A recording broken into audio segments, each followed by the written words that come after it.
Hi guys, welcome back to my channel. Alam nyo ba? So guys, meron na naman tayong aanamin at i-react na video ngayong araw na ito. At ito ay galing kay Update PH. Sabi nga niya dito is replacement for OV-10 Broncos. Philippine Air Force signs contract for 6 new A29B Super Tucano. So, sa una kong video, 'di ba, yung ni-retire na nga yung ating OV-10 saka yung ating Cobra, 'di ba? Napagit ko nga doon na sana nga bumili ng another 6 para maging 12 na, isang squadron na yung ating Super Tucano. Ito na nga 'yon. At sana nga totoo to, mga idolo, 'di ba? Para nga maging 12 na yung ating Super Tucano, kasi malaking tulong din talaga itong Super Tucano sa atin sa ground na personals natin, di ba? Kung pwede siguro pang air to air to, why not, di ba?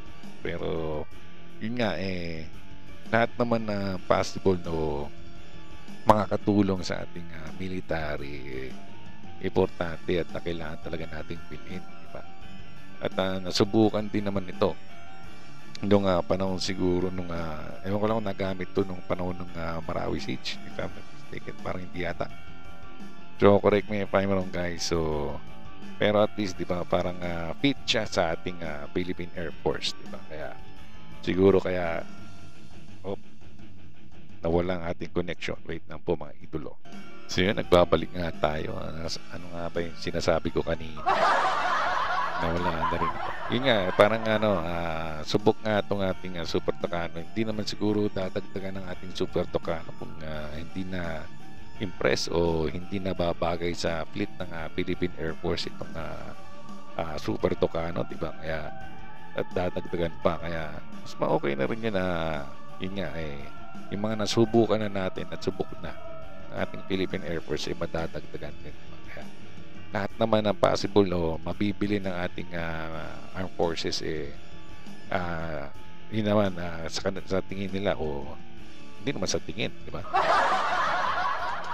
Ano nila, kumbaga pinag-aaralan din naman nila yan na yun nga, fit sa Philippine Air Force itong Super Tucano. Kaya good news ito mga idolo, at sana totoo nga.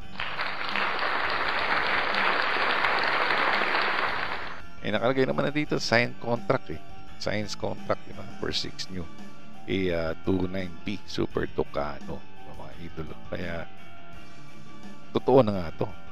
So hindi naman to sa mga nasabi, diba, na priority is 2025, yung vlog ko nga na 2 frigate, yung another FA-50, then yung Atmos 2000, yung self-propelled howitzers natin.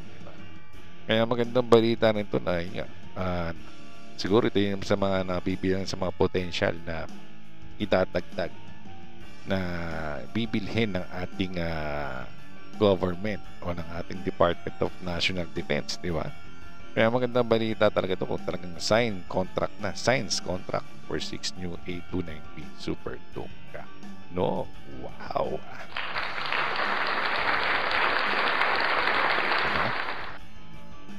Tara, panoorin na natin.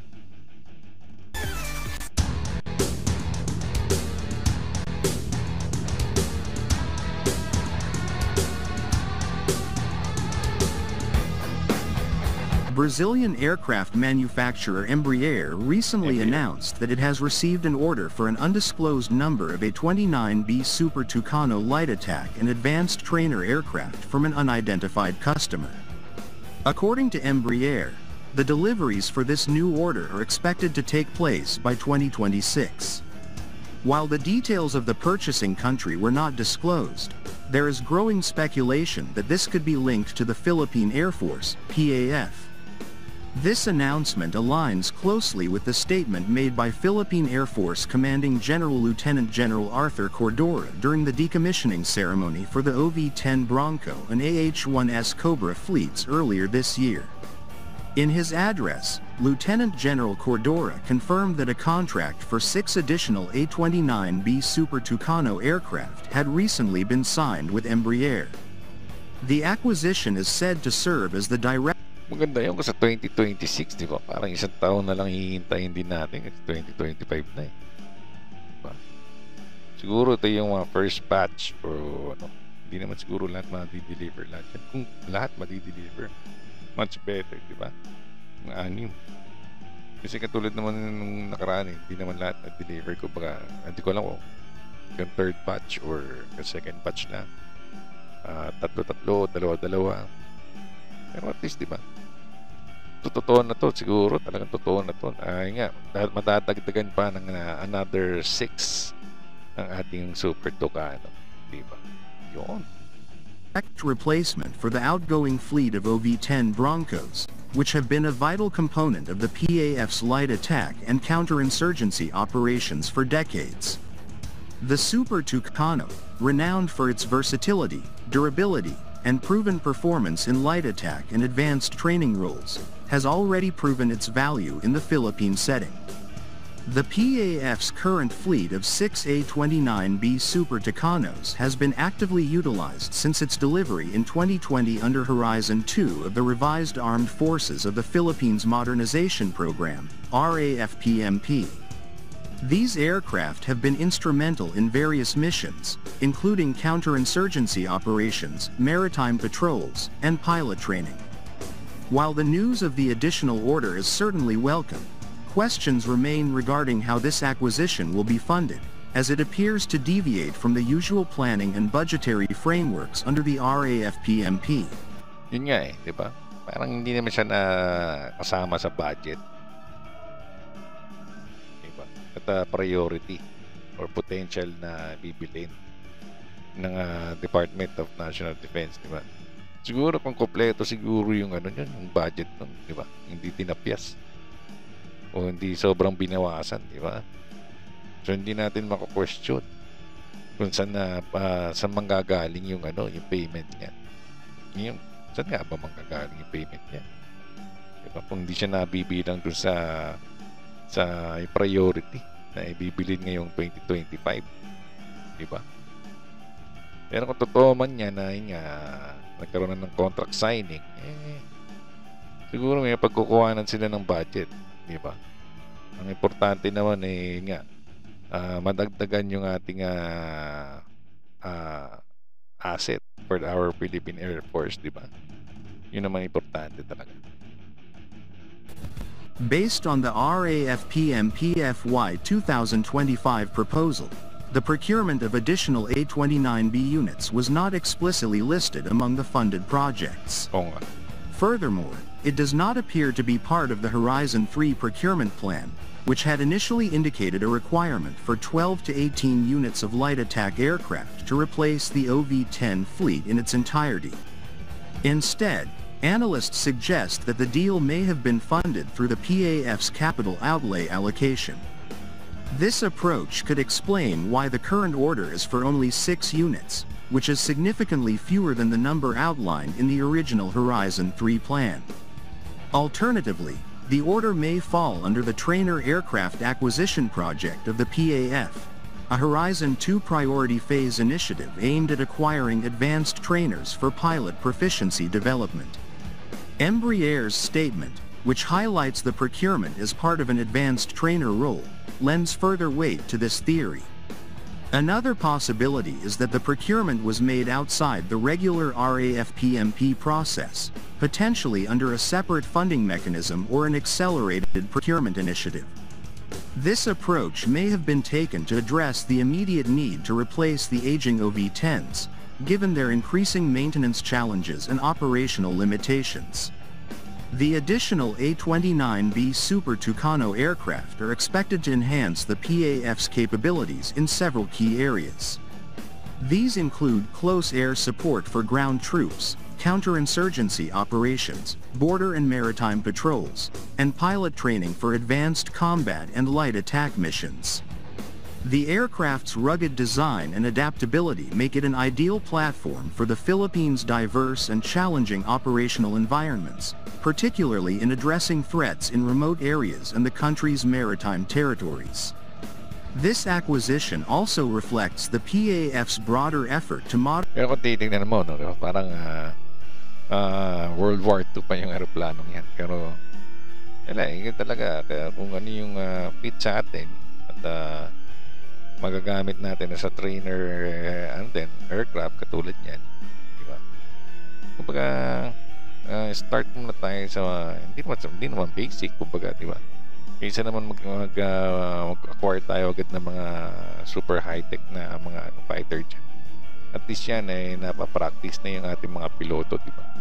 Yun naman yung importante muna sa ngayon dahil nga nag-uumpisa tayo ulit, di ba? Hindi naman tayo agad nakakbang sa mga makabago talaga na hindi pa naman natin kakayanin na pati pa rin pa siguro. Kaya maganda rin talaga magsimula muna sa ganito. At kahit pa paano di ba, dagdag asset din yan, di ba, para sa ating Philippine Air Force. Modernize its fleet and transition to more capable and reliable platforms. The planned retirement of the OV-10 Bronco and AH-1S Cobra fleets marks the end of an era, as the PAF continues to shift toward a more modern and versatile inventory of aircraft that can meet current and future security challenges. Despite the promising developments, the lack of official confirmation from the Department of National Defense, DND, and Embraer regarding the customer for this order leaves room for speculation. The final details of the deal, including funding sources and the delivery timeline, are likely to be clarified in the coming months. Yun, so questionable pa rin, di ba? Kasi hindi naman binanggit ng Embraer kung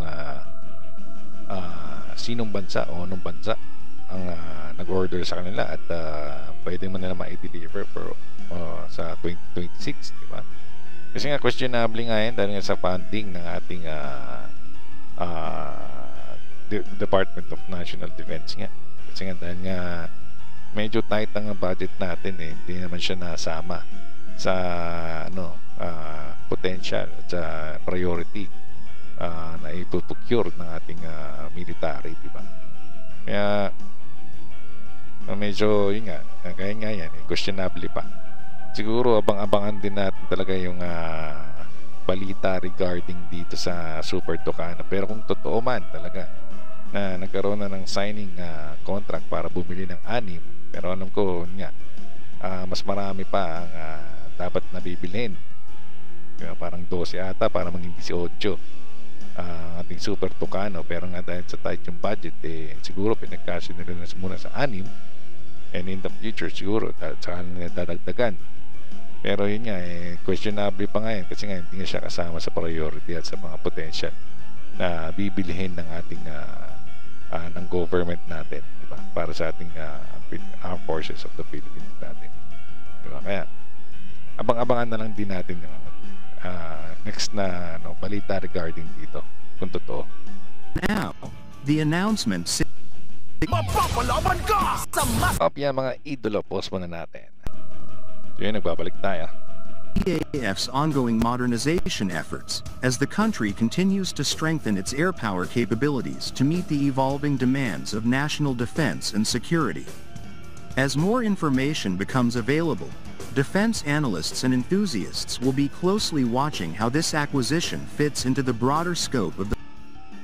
I'm watching too, man. I'm watching too. Kasi kung hindi lang siguro natapisan yung budget natin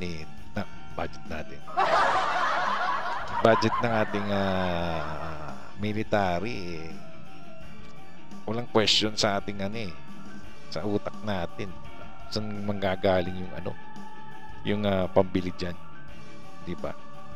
Kung kompleto yun, no doubt, di ba? At mabibili natin talaga yan. At papalandakan pa natin yan na nabibili natin, di ba? Pero yun nga, hindi siya kasama sa ibibilin, tapos biglang may ganyan na yan nga, possible na may contract signing na pamalit sa OV-10. Cross finger na lang tayo dyan mga idolo kung totoo talaga. Sana totoo. Yung nga lang, saan manggagaling yung budget. Yun ang medyo malaking katanungan talaga sa nangyayari ngayon, di ba? Dahil nga sobrang tight ang budget ng ating military sa ngayon. The Philippine Air Force's modernization plans, particularly under Horizon 3. Regardless of the funding mechanism, the arrival of 6 additional A-29B Super Tucanos would undoubtedly bolster the PAF's ability to perform its vital missions effectively, ensuring that it remains a formidable force in safeguarding the nation's sovereignty and security. Correct.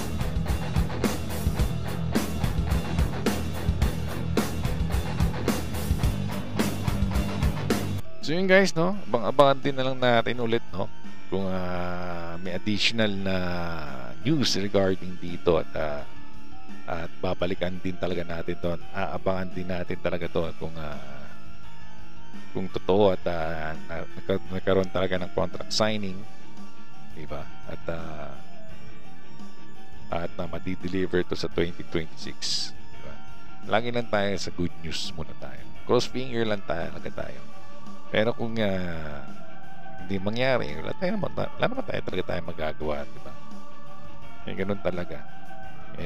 Dahil tight ang budget, kung ano lang ang priority at potential na bibilin muna sa ngayon, yun muna ang mauuna. Pero sana nga, sa next budgeting, hindi natapyasan yung budget ng ating military. Para yun nga, lahat, hindi naman lahat.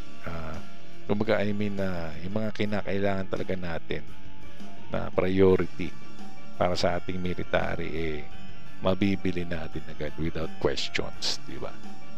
In our minds, kung saan manggagaling yung budget para dyan, ang pambayad para doon, di ba, mga idolo? So yun, so maraming salamat kay Update PH sa kanyang video. So lalagay ko po sa description down below ang kanyang full video, pati po kanyang YouTube channel, mga idolo. So huwag niyo pong kalimutan na mag-subscribe po sa kanyang channel. At syempre huwag niyo rin pong kalimutan na mag-subscribe po sa aking channel. Hit niyo po yung notification bell at yung like button. At huwag niyo rin pong kalimutan na i-follow din po ako sa aking Facebook page at sa aking TikTok, mga idolo. So dito na po tayong tatapos. Maraming salamat po sa lahat. Ingat po tayong lagi. God bless us all. Bye-bye.